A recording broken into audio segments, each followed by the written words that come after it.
കാരണം യഥാർത്ഥ മുസ്ലിമിന്റെ ലക്ഷ്യം ലോകത്ത് സമാധാനം നിലനിർത്താൻ എന്തൊക്കെ ചെയ്യാൻ പറ്റുമോ അതൊക്കെ ചെയ്യണം എന്നാണ്.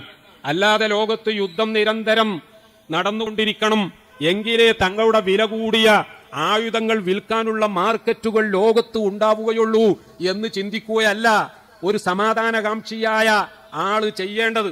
നിങ്ങൾ ആലോചിച്ചു നോക്കൂ, നമുക്ക് ഓരോരുത്തർക്കും ആലോചിച്ചാൽ മനസ്സിലാവൂലേ, ഉക്രൈൻ എന്ന് പറയുന്ന നാടിനെതിരെ റഷ്യ ആക്രമണം നടത്തി. നമ്മൾ പത്രങ്ങളിലും TV ചാനലുകളിലും ഒക്കെ വരുന്ന വാർത്തകൾ നിരീക്ഷിക്കുകയാണെങ്കിൽ അമേരിക്കയും യൂറോപ്പും ഒക്കെ റഷ്യയുടെ അക്രമത്തിന് എതിരാണ് എന്ന് നമ്മളൊക്കെ മനസ്സിലാക്കും. എന്നാൽ എന്തുകൊണ്ട് ആ യുദ്ധം നിർത്താൻ വേണ്ടി തങ്ങൾ ഒറ്റക്കെട്ടായിട്ട് റഷ്യക്കെതിരെ നിൽക്കും എന്ന് തീരുമാനിക്കാൻ അവർ തയ്യാറാകാത്തത് എന്തുകൊണ്ടാണ്, സാധിക്കാത്തത് കൊണ്ടാണ് എന്ന് നിങ്ങൾ ആരെങ്കിലും കരുതുന്നുണ്ടോ?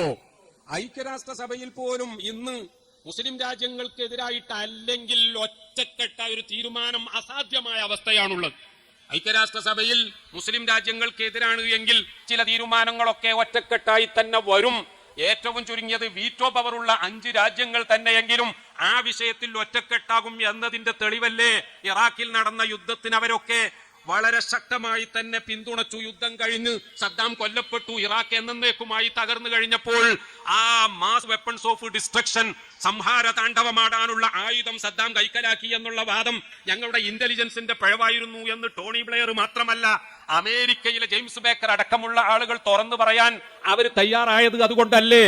കാരണം അവർക്ക് യുദ്ധം തുടങ്ങുമ്പോൾ തന്നെ അറിയാം, ഞങ്ങൾ ഈ പറയുന്ന കാരണം ഒരിക്കലും യഥാർത്ഥമല്ല, പക്ഷേ ഒരു യുദ്ധം ഉണ്ടാകണം. റഷ്യക്കെതിരെ എന്തേ ഇവരൊന്നായിട്ട് അത്തരം ഒരു തീരുമാനം എടുക്കാഞ്ഞത്? റഷ്യ തങ്ങളെ ഒന്നായിട്ട് വിഴുങ്ങും എന്ന പേടിയാണോ? റഷ്യയെ സംബന്ധിച്ച് ഇന്ന് ലോകത്തിന് അത്തരം ഒരു ഭയം തന്നെയില്ല. കാരണം യുക്രൈനോട് വരെ പല യുദ്ധമേഖലകളിലും റഷ്യ തോറ്റുകൊണ്ടിരിക്കുകയാണ് എന്നതാണ് വസ്തുത. നമുക്കറിയാം, ഈ യുക്രൈനിൽ റഷ്യ പിടിച്ചടക്കിയ പല സ്ഥലങ്ങളും കൗണ്ടർ അറ്റാക്കിലൂടെ യുക്രൈൻ തിരിച്ചു പിടിക്കാൻ തുടങ്ങി. അവിടെ റഷ്യൻ പട്ടാളം തങ്ങളുടെ മാരകമായ ആയുധങ്ങളൊക്കെ ഉപേക്ഷിച്ച് അവിടെ നിന്ന് പോകാൻ നിർബന്ധിതരാകുന്ന ഒരവസ്ഥയാണ്. അമേരിക്കയും യൂറോപ്യൻ യൂണിയനും ഒക്കെ ശക്തമായി യുക്രൈന്റെ കൂടെ നിലനിന്നിരുന്നു എങ്കിൽ കൊറിയകൾ തമ്മിലുള്ള യുദ്ധം ദിവസങ്ങൾക്കുള്ളിൽ അവസാനിപ്പിക്കാൻ അന്താരാഷ്ട്ര സമൂഹത്തിന് സാധിച്ചു എന്നും എന്നേക്കുമായി നോർത്ത് കൊറിയയെ ഒറ്റപ്പെടുത്താൻ സാധിച്ചു എന്നുമാണ് വസ്തുത എങ്കിൽ, ഇപ്പോൾ ഇച്ഛാശക്തി ഉണ്ടായിരുന്നു എങ്കിൽ അവരോടതിന് സാധിക്കുമായിരുന്നു. പക്ഷേ യൂറോപ്പ് ആഗ്രഹിക്കുന്നത്, അമേരിക്ക ആഗ്രഹിക്കുന്നത്, വൻ ശക്തികളൊക്കെ ആഗ്രഹിക്കുന്നത് ഇവിടെ യുദ്ധമില്ലാത്ത സർവ്വ സമാധാനത്തിലുള്ള ഒരു അവസ്ഥ ഉണ്ടാകണം എന്നല്ല പ്രിയപ്പെട്ടവര്. നിങ്ങൾ ആലോചിച്ചു നോക്കൂ, ഇറാനെതിരെയാണ് അമേരിക്ക, യൂറോപ്പ്, ഇസ്രായേൽ എന്നൊക്കെ നമ്മൾ പറയുന്നു. അമേരിക്കയുടെ ബെന്യാമിൻ നെതന്യാഹു 7ാമത്തെ വട്ടം അദ്ദേഹം പ്രധാനമന്ത്രി വീണ്ടും പല പരീക്ഷണങ്ങളും നടത്തി. മറ്റാർക്കും അവിടെ ഭരിക്കാൻ പറ്റാത്ത അവസ്ഥയാണ്. ഏറ്റവും വലിയ തീവ്ര വലതുപക്ഷ പാർട്ടിയുടെ സപ്പോർട്ടോടുകൂടി ഇന്നും അവിടെ പ്രധാനമന്ത്രിയാകുന്നത് നെതന്യാഹുവാണ്. അദ്ദേഹം ഓരോ പത്രസമ്മേളനത്തിലും ഇറാനെ ഭസ്മമാക്കി കളയുമെന്ന് പറയുന്നുണ്ടെങ്കിലും അമേരിക്കയുടെ കൈവശമുള്ളതിനേക്കാൾ മാരകമായ ആറ്റം ബോംബ് ഈ ഇസ്രായേലിന്റെ കൈവശമുണ്ട് എന്നത് ലോകത്താകെ പരസ്യമായ രഹസ്യമാണ്.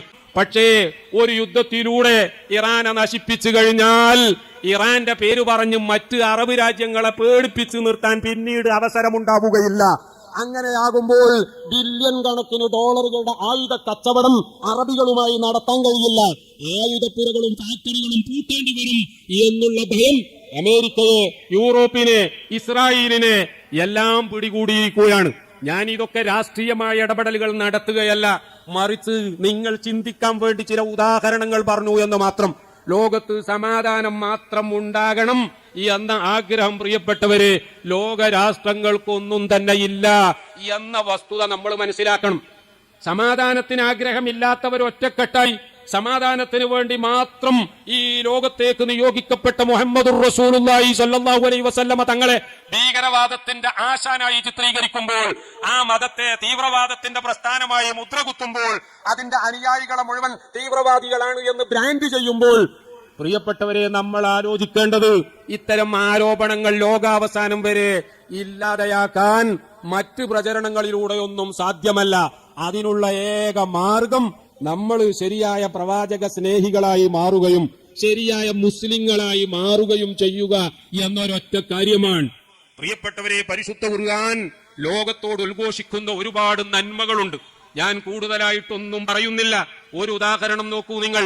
വലാ തസ്തവിൽ ഹസനത്തു വലസ്സയ്യിഅ. എത്രമാത്രം കൃത്യമായ ഒരു ആഹ്വാനമാണ്. നന്മയും തിന്മയും അത് രണ്ടും ഒരിക്കലും ഈക്വൽ അല്ല, അതൊരിക്കലും ബലാബലമല്ല, അവ രണ്ടും സമമാവുകയേ ഇല്ല. ഇത് ലോകത്തോട് പറഞ്ഞ് അടുത്ത വരിയിൽ പരിശുദ്ധ ഖുർആൻ വീണ്ടും ഉത്ബോധിപ്പിക്കുകയാണ്. ഇത് ഫഅബില്ലതീ ഹിയ അഹ്സൻ. നീ എപ്പോഴും തിന്മയെ നേരിടേണ്ടത് നന്മ കൊണ്ട് മാത്രമാണ്. തിന്മയെ നേരിടാൻ തിന്മ തന്നെ നമുക്ക് സ്വീകരിക്കാം എന്ന് ചിന്തിക്കുന്നവർക്ക് ഒരിക്കലും വിജയിക്കാൻ കഴിയുകയില്ല എന്ന് വളരെ കൃത്യമായി പരിശുദ്ധ ഖുർആൻ നമ്മോട് ഉണർത്തുകയാണ് പ്രിയപ്പെട്ടവരെ. അത് പറഞ്ഞതിന് ശേഷം വീണ്ടും ഖുർആൻ ഒന്നുകൂടി പറയുകയാണ്, വലാ യുലഖാഹാ ഇല്ലല്ലദീന സബറൂ വമാ യുലഖാഹാ ഇല്ലാ ദൂ ഹദ്ദിൻ അദീം. പക്ഷേ നന്മയെ തിന്മ കൊണ്ട് നേരിടാൻ, പ്രകോപനങ്ങളെ സംയമനം കൊണ്ട് നേരിടാൻ, ഈ സംയമനം എന്ന് പറയുന്നത് ആർക്കേ ഉണ്ടാവുകയുള്ളൂ. ഇതെല്ലാവർക്കും ഒരിക്കലും സാധ്യമല്ല. ലോകത്ത് ഇന്നും നമ്മൾ കാണുന്നത് പ്രകോപനത്തെ പ്രകോപനം കൊണ്ട്, ഞാൻ ഒന്നുകൂടി മാറ്റി പറയാം, പ്രകോപനത്തെ ലാർജർ പ്രൊവോക്കേഷൻ കൊണ്ട്, പ്രൊവോക്കേഷനെ ലാർജർ പ്രൊവോക്കേഷൻ കൊണ്ട് നേരിടുക എന്ന പോളിസിയല്ലേ ഇന്നത്തെ ആധുനിക ഇന്ത്യയുടെ ഇന്നത്തെ തീരുമാനം, കാനഡയുടെ ഇന്നത്തെ തീരുമാനം. അതെടുത്ത് പരിശോധിച്ചാൽ നമുക്ക് കാണാൻ കഴിയുന്നത്, നിജാർ എന്ന് പറയുന്ന സിഖ് വംശജൻ കാനഡയിൽ കൊല്ലപ്പെട്ടു എന്നതിൽ തർക്കമില്ല. പക്ഷേ നിജാറിനെ കൊന്നതാരാണ്? ഇന്ത്യയുടെ ഏജന്റുമാരാണ് എന്ന് Canadian prime minister Trudeau Canadian പാർലമെന്റിൽ അവിടത്തെ ജനപ്രതിനിധി സഭയിൽ വളരെ കൃത്യമായി വ്യക്തമായ ഭാഷയിൽ ആരോപിക്കുകയുണ്ടായി. എന്താണ് തെളിവ്? ആവശ്യമായ മുഴുവൻ തെളിവും ഉണ്ട് എന്ന് അദ്ദേഹം പറഞ്ഞുവെങ്കിലും പാർലമെന്റിന്റെ മേശപ്പുറത്ത് പോലും ആ തെളിവുകൾ അദ്ദേഹം സമർപ്പിച്ചിട്ടില്ല എന്നാണ് ഈ നിമിഷം വരെ അന്താരാഷ്ട്ര വാർത്ത നിരീക്ഷിച്ച എനിക്ക് മനസ്സിലാക്കാൻ പറ്റിയത്. ഇന്ത്യയും പറയുകയുണ്ടായി, ഇതിന് വേണ്ട തെളിവുകളുടെ ഒരു തരി പോലും ഞങ്ങൾക്ക് കാനഡ നൽകിയിട്ടില്ല. പാർലമെന്റിന്റെ മുന്നിൽ അത്തരമൊരു പ്രസ്താവന നടത്താൻ ജസ്റ്റിൻ ട്രൂഡോയെ പ്രേരിപ്പിച്ചത് എന്താണ്? അദ്ദേഹത്തിന്റെ ഗവൺമെന്റിനെ താങ്ങി നിർത്താൻ ഈ സിഖ് തീവ്രവാദികളുടെ സപ്പോർട്ട് കിട്ടുന്ന ഒരു പാർട്ടി അവിടെയുണ്ട്, അവിടെ 2 MP-മാരുടെ സപ്പോർട്ടുണ്ട് എന്നത് മാത്രമാണോ? അതല്ല, G20 ന്യൂഡൽഹിയിൽ വന്നപ്പോൾ മറ്റ് രാഷ്ട്ര നേതാക്കൾക്ക് ലഭിച്ച അത്ര തന്നെ ഊഷ്മളമായ സ്വീകരണം നമ്മുടെ പ്രധാനമന്ത്രി നരേന്ദ്രമോദിജിയിൽ നിന്ന് ലഭിക്കാത്തത് കൊണ്ടാണോ? അദ്ദേഹം വന്ന വിമാനം കേടുവന്ന് മറ്റുള്ളവരൊക്കെ സമ്മേളനം കഴിഞ്ഞ് നേരെ വിമാനത്താവളത്തിലേക്ക് പോയി എങ്കിൽ 2 ദിവസം ഇന്ത്യയിൽ പിന്നെയും തങ്ങേണ്ടി വന്നതിനുള്ള ടെൻഷൻ കാരണമാണോ? ഇതൊക്കെ ഇനി ഗവേഷകന്മാർ പിന്നീട് വിലയിരുത്തി പറയേണ്ടതാണ്. പക്ഷെ ഞാൻ സൂചിപ്പിക്കുന്നത് അതൊന്നുമല്ല. നിജാറിന്റെ കൊലപാതകത്തിന്റെ പിന്നിൽ ഇന്ത്യൻ ഗവൺമെന്റാണ് എന്ന് ആരോപിച്ചുകൊണ്ട് വളരെ കടുത്ത നടപടിയിലേക്ക് കനേഡിയൻ ഗവൺമെന്റ് തിരിയുകയാണ്. എന്ന് പറഞ്ഞാൽ നമ്മുടെ ഡിപ്ലോമാറ്റിക് മിഷനിലെ ഒരംഗത്തെ ഇതിന്റെ പിന്നിൽ പ്രവർത്തിച്ചു എന്ന് പറഞ്ഞുകൊണ്ട് പുറത്താക്കുകയാണ്. നമ്മുടെ പ്രധാനമന്ത്രിയെ പറ്റി എന്തൊക്കെ അഭിപ്രായ വ്യത്യാസമുണ്ടെങ്കിലും നമുക്ക് ചില കാര്യങ്ങൾ സമ്മതിക്കാതിരിക്കാൻ നിർവാഹമില്ല. G20 വലിയ വിജയമായിരുന്നു എന്നതിൽ തർക്കമില്ല. കാരണം ഞാനിപ്പോഴും ആലോചിക്കുകയാണ്, റഷ്യയുടെയും ചൈനയുടെയും പ്രസിഡന്റുമാർ നമ്മുടെ G20യിൽ ഇന്ത്യയിൽ വന്നില്ല എന്നത് ശരിയായിരിക്കാം. പക്ഷേ ആഫ്രിക്കൻ യൂണിയനെ G20യിലെ ഒരു മെമ്പറായി തെരഞ്ഞെടുക്കാനുള്ള തീരുമാനത്തിന് യാതൊരു എതിർപ്പുമില്ലാതെ ഐക്യകണ്ഠേന പാസാക്കാൻ ഈ സമ്മേളനത്തിന് കഴിഞ്ഞു.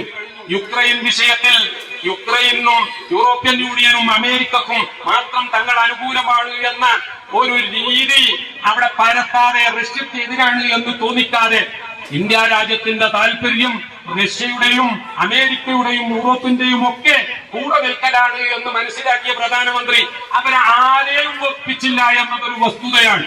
ഞാനിപ്പോൾ ഓർക്കുന്നത് ലിബിയയിലുണ്ടായ ആ വലിയ പ്രളയത്തെ പറ്റിയാണ്.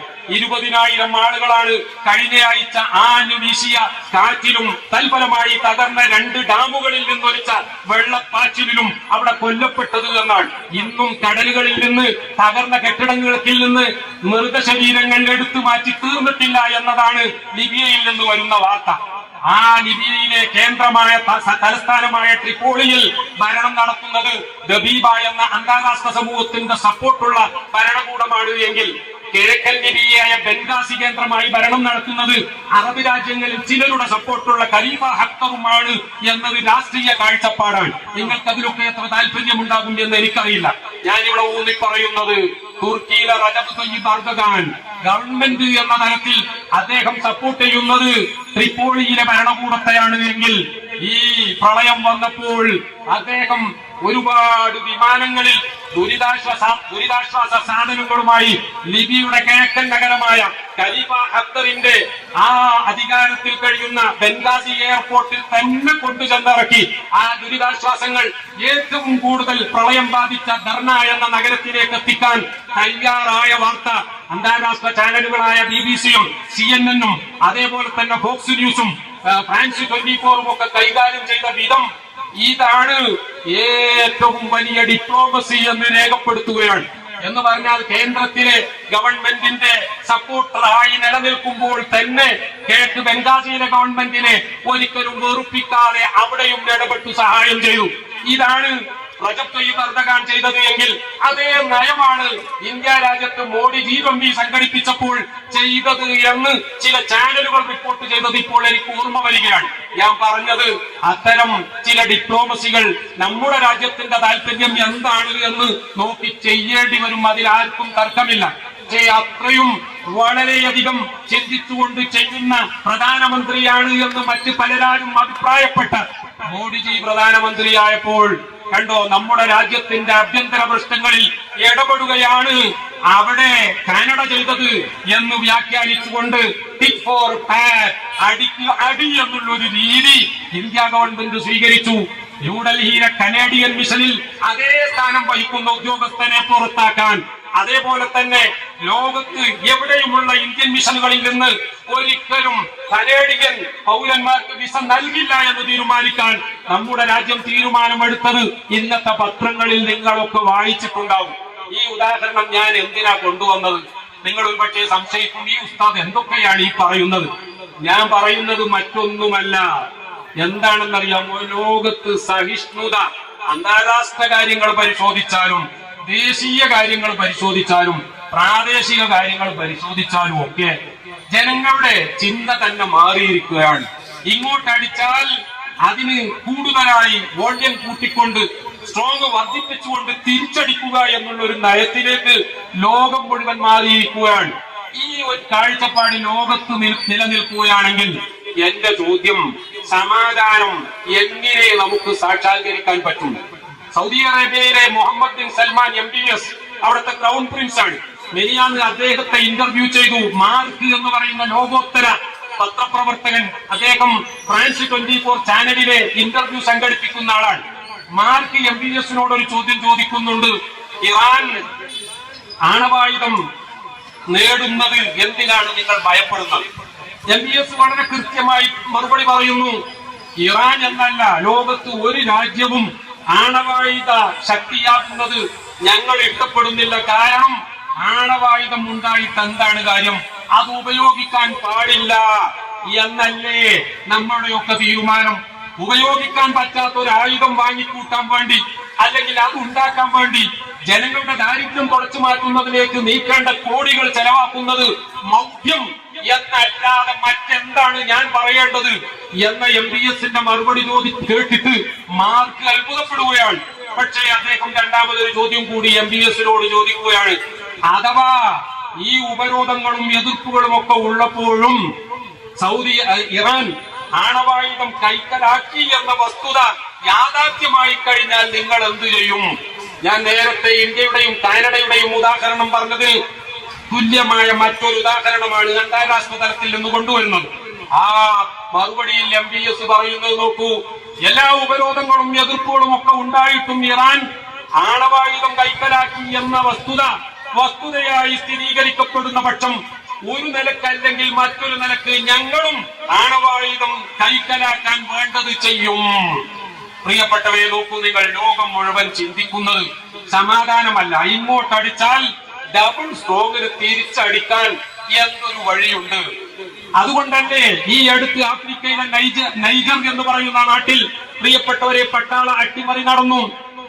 അവിടെ ഇക്കോവാസ് എന്ന് പറയുന്ന പശ്ചിമേഷ്യൻ രാജ്യങ്ങളുടെ കൂട്ടായ്മ അവര് ഇടപെടാൻ തീരുമാനിച്ചു. ഞങ്ങൾ സൈന്യത്തെ നിയോഗിക്കും എന്ന് പറഞ്ഞു. നൈജറിന് സപ്പോർട്ടായി ബുർക്കിന ഫാസോ രംഗത്ത് വന്നു. പിറ്റേന്ന് മാലി എന്ന് പറയുന്ന രാജ്യം മുന്നോട്ട് വന്നു. ആ രണ്ട് രാജ്യങ്ങളിലും നേരത്തെ ഫ്രാൻസിന്റെ സൈനിക സാന്നിധ്യത്തെ എതിർത്തുകൊണ്ട് പട്ടാള അട്ടിമറി നടന്ന രാജ്യങ്ങളാണ്. ആ രണ്ട് രാജ്യങ്ങളും മുന്നോട്ട് വന്നുകൊണ്ട് പറഞ്ഞു, നൈജറിനെ തൊട്ടാൽ അക്കളി തീക്കളിയായിരിക്കും, സൂക്ഷിച്ചോ, ഞങ്ങളുടെ പട്ടാളത്തെ ഞങ്ങൾ നൈജറിൽ വിന്യസിക്കാൻ പോവുകയാണ്. നോക്കണം, ഐക്യരാഷ്ട്രസഭക്ക് ഒന്നും ചെയ്യാൻ പറ്റിയില്ല, യൂറോപ്യൻ യൂണിയന് അനങ്ങാൻ പറ്റിയില്ല. മാത്രമല്ല അവിടെയൊക്കെ സൈനിക സാന്നിധ്യമുള്ള ഫ്രാൻസ് ബുർക്കിനഫാസോയിൽ നിന്നും മാലിയിൽ നിന്നും സൈന്യങ്ങളെ പിൻവലിക്കാൻ നിർബന്ധിതരായപ്പോൾ ഞങ്ങൾ നൈജറിൽ നിന്ന് പിൻവലിക്കൂല എന്ന് പറഞ്ഞപ്പോൾ അവരുടെ 1800 പട്ടാളക്കാരെ അവിടെ തന്നെ നിലനിർത്തുകയാണെങ്കിൽ അവരുടെ അംബാസിഡറെ വീട്ടുതടങ്കലിലാക്കി നൈജർ വെല്ലുവിളിച്ചിരിക്കുകയാണ്. ഫ്രാൻസിനൊന്നും ചെയ്യാൻ പറ്റിയില്ല, ആഫ്രിക്കൻ യൂണിയൻ ഒന്നും ചെയ്യാൻ പറ്റിയില്ല. പറഞ്ഞത് ലോകം അസഹിഷ്ണുതയുടെ നേരെ വളരെ ശക്തമായി മുന്നേറുകയാണ്.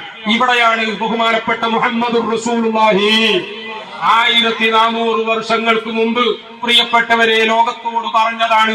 ഞാൻ നേരത്തെ നിങ്ങളെ കേൾപ്പിച്ചത്, വലാ തസ്തവിൽ ഹസനത്തു വല സയ്യിഅ, ഒരിക്കലും നന്മയും തിന്മയും ഒരിക്കലും നെവർ ഈക്വൽ, അവ ഒരിക്കലും സമമല്ല. ഇത് നീ എപ്പോഴും തിന്മയെ നേരിടേണ്ടത് നന്മ കൊണ്ടാണ്. തിന്മയെ നേരിടാൻ നന്മയാണ് നീ ഉപയോഗപ്പെടുത്തുന്നതെങ്കിൽ അതിന്റെ അനന്തര ഫലം എന്തായിരിക്കുമെന്നറിയാമോ?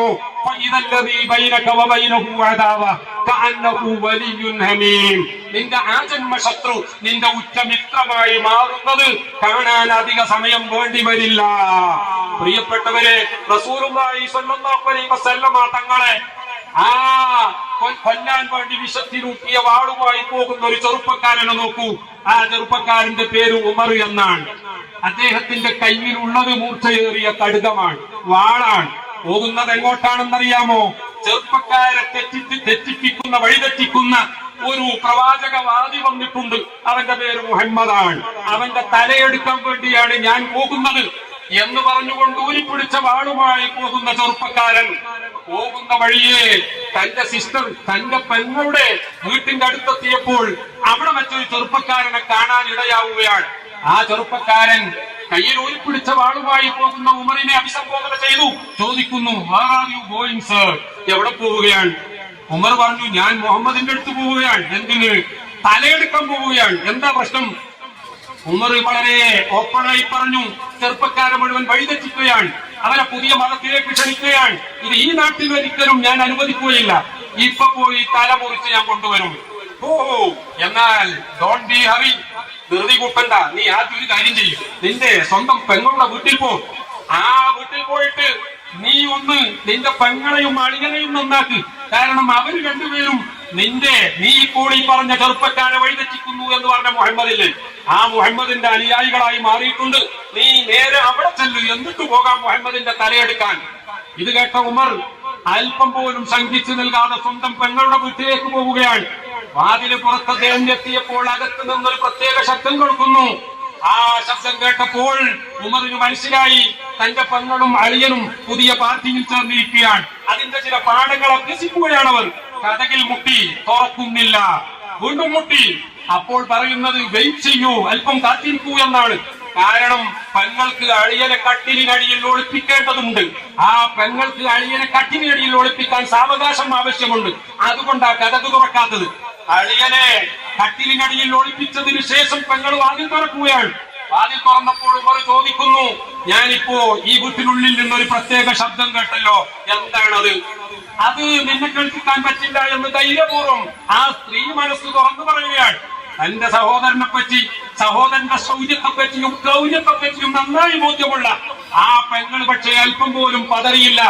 അവര് പറഞ്ഞു, നിന്നെ കേൾപ്പിക്കാൻ പറ്റില്ല. ഉമർ റളിയല്ലാഹു അൻഹു പറഞ്ഞു, എനിക്ക് കേൾക്കണം, നിങ്ങൾ വായിച്ചുകൊണ്ടിരുന്ന പുസ്തകം എനിക്ക് വായിക്കണം. ഉടനെ പെങ്ങൾ പറഞ്ഞു, പക്ഷേ ഇത് വൃത്തിയില്ലാത്തവർക്ക് നൽകാൻ സാധ്യമല്ല, നീ പോയി കുളിച്ച് വൃത്തിയായി വായെങ്കിൽ തരാം. പെട്ടെന്ന് കണ്ടോ എന്താണ് അവിടെ സംഭവിക്കുന്നത്? ഉമർ പോവുകയാണ്, കുളിച്ച് വൃത്തിയായി വരികയാണ്. ആ സമയത്താണ് വായിച്ചുകൊണ്ടിരുന്ന പുസ്തകം ഉമറിന്റെ കയ്യിലേക്ക് കൊടുക്കുന്നത്. ഉമർ അതിന്റെ പേജ് തുറന്നു നോക്കി വായിക്കുകയാണ്. താഹ മാ അൻസൽനാ അലൈക്കൽ ഖുർആന ലിതശ്ഖാ ഇല്ലാ തദ്കിറത്തൻ ലിമൻ യഖ്ശാ തൻസീലൻ മിമ്മൻ ഖലഖൽ അർള വസ്സമാവാതിൽ ഉലാ الرحمن على العرش استوى ഇൻ തജ്ഹർ ബിൽ ഖൗലി ഫഇന്നഹു യഅലമു സിർറ വഅഖ്ഫാ അല്ലാഹു ലാ ഇലാഹ ഇല്ലാഹു. അത്രയും ഓതേണ്ട സമയമേ കിട്ടിയുള്ളൂ. അപ്പോഴേക്കും ഉമറിന്റെ ഹൃദയം മാറുകയാണ്. നബിയെ, അള്ളാഹുവിന്റെ റസൂലിനെ വിളിച്ചുകൊണ്ട് ആ റസൂലിന്റെയും നമ്മുടെയൊക്കെ സൃഷ്ടാവായ അള്ളാഹു സമ്മതിക്കുകയാണ്. നോക്കണം, സൃഷ്ടിയെ വിളിച്ചുകൊണ്ട് സൃഷ്ടാവ് എത്ര സ്നേഹസമൃദ്ധമായ ഭാഷയിലാണ് സംസാരിക്കുന്നത്. വല്ലാത്തൊരു വിളി. ത്വാഹയെ വിളിച്ചുകൊണ്ട് പറയുന്ന കാര്യം എന്താ? മാ അൻസൽനാ അലൈക്കൽ ഖുർആന ലിതശ്ഖാ. ഈ ദിവ്യഗ്രന്ഥം നൽകുന്നത് നിങ്ങൾ പ്രയാസപ്പെടാൻ വേണ്ടിയല്ല. നോക്കണം, നമ്മളൊക്കെ ആലോചിക്കേണ്ടതാ. നമ്മൾ ഈ വേദഗ്രന്ഥത്തിന്റെ ആളുകളായത് നമ്മൾ കഷ്ടപ്പെടാൻ വേണ്ടിയോ, നമ്മൾ മറ്റുള്ളവരുടെ ദൃഷ്ടിയിൽ ഒന്നിനും കൊള്ളാത്തവരായി മാറാൻ വേണ്ടിയോ ഒന്നുമല്ല പ്രിയപ്പെട്ടവരെ. അല്ലെങ്കിൽ പണ്ട് കുമാരനാശാൻ പറഞ്ഞതുപോലെ നമ്മളെല്ലാവരും കേട്ടതല്ലേ, തൊട്ടുകൂടാത്തവർ, തീണ്ടിക്കൂടാത്തവർ, ദൃഷ്ടിയിൽപ്പെട്ടാലും ദോഷമുള്ളവർ, കെട്ടില്ലാത്തവർ, തമ്മിലുണ്ണാത്തവർ എന്നിങ്ങനെ ഒട്ടല്ലഹോ ജാതി കോമരങ്ങൾ. പ്രിയപ്പെട്ടവരെ, കുമാരനാശാൻ എഴുതിയത് എന്തിനാണ് എന്നതിനെ സംബന്ധിച്ച് തർക്കമുണ്ടെങ്കിലും അന്നത്തെ ജാതി വ്യവസ്ഥ അതായിരുന്നു എന്ന് കുമാരനാശാൻ പറഞ്ഞു എങ്കിൽ നമ്മുടെ മന്ത്രി മിനിയാന്ന് പറഞ്ഞത് അതേ ജാതി വ്യവസ്ഥ ഇന്ന് എന്റെ കേരളത്തിലുമുണ്ട് എന്ന് അദ്ദേഹം പറയുകയുണ്ടായി. മാത്രമല്ല, ഉദയനിധി സ്റ്റാലിൻ തമിഴ്നാട്ടിൽ അത്തരം ജാതി വ്യവസ്ഥയെ വളരെ ശക്തമായി ആക്ഷേപിച്ച് മുന്നോട്ട് വന്നത് ഞാൻ അതിലേക്കൊന്നും കടക്കുന്നില്ല പ്രിയപ്പെട്ടവരെ. സനാതന ധർമ്മം എന്താണെന്നോ സനാതന മൂല്യങ്ങൾ എന്താണെന്നോ അതിലേക്കൊന്നും ഞാൻ കടക്കുന്നില്ല. ഞാൻ പറഞ്ഞു വന്നത് പ്രിയപ്പെട്ടവരെ, പരിശുദ്ധ ഖുർആൻ പറയുകയാണ്, നിങ്ങൾ അൺടച്ചബിൾ ആകാനോ മറ്റുള്ളവരുടെ മുന്നിൽ നിങ്ങൾ ഒന്നിനും കൊള്ളാത്തവരാകാനോ അല്ല. മാ അൻസൽനാ അലൈക്കൽ ഖുർആന ലിതശ്ഖാ. നിങ്ങൾ കഷ്ടപ്പെടാൻ വേണ്ടിയോ പ്രയാസപ്പെടാൻ വേണ്ടിയോ അല്ല ഈ ദിവ്യഗ്രന്ഥം നിങ്ങൾക്ക് നൽകിയിട്ടുള്ളത്. ഇതനുസരിച്ച് നിങ്ങൾ ജീവിച്ചാൽ പ്രപഞ്ചത്തിന്റെ മുഴുവൻ സൃഷ്ടാവിന്റെ ഇംഗിതത്തിന് വഴങ്ങിയവരായി നിങ്ങൾ മാറും. അങ്ങനെ സൃഷ്ടാവിനനുസരിക്കുന്ന സൃഷ്ടികളായി നിങ്ങൾ മാറിയാൽ സൃഷ്ടാവ് തയ്യാറാക്കിയ സ്വർഗത്തിലേക്ക് നിങ്ങൾക്ക് കടന്നു ചെല്ലാം എന്നതാണ് പരിശുദ്ധ ഖുർആൻ പ്രഖ്യാപിച്ചത് എങ്കിൽ അത് വായിച്ച ഉമർ ഇബ്നുൽ ഖത്താബ് റളിയല്ലാഹു അൻഹു പ്രിയപ്പെട്ടവരെ ആ വാളുമായി അതാ റസൂലുള്ളാഹി സ്വല്ലല്ലാഹു അലൈഹി വസല്ലമ തങ്ങളുടെ ഹദ്റത്തിലേക്ക് പോവുകയാണ്. ബഹുമാനപ്പെട്ട ഇബ്നു അബ്ബാസ് റളിയല്ലാഹു അൻഹുമ റസൂലുള്ളാഹി സ്വല്ലല്ലാഹു അലൈഹി വസല്ലമ തങ്ങളുടെ വീട്ടിൽ കാവൽക്കാരനായുണ്ട്. അദ്ദേഹം ദൂരത്തേക്ക് ഇടക്കിടക്ക് നോക്കുന്നുണ്ട്. കാരണം ശത്രുക്കളുടെ ഭീഷണി ഒഴിയാത്തൊരു സമയമാണ്.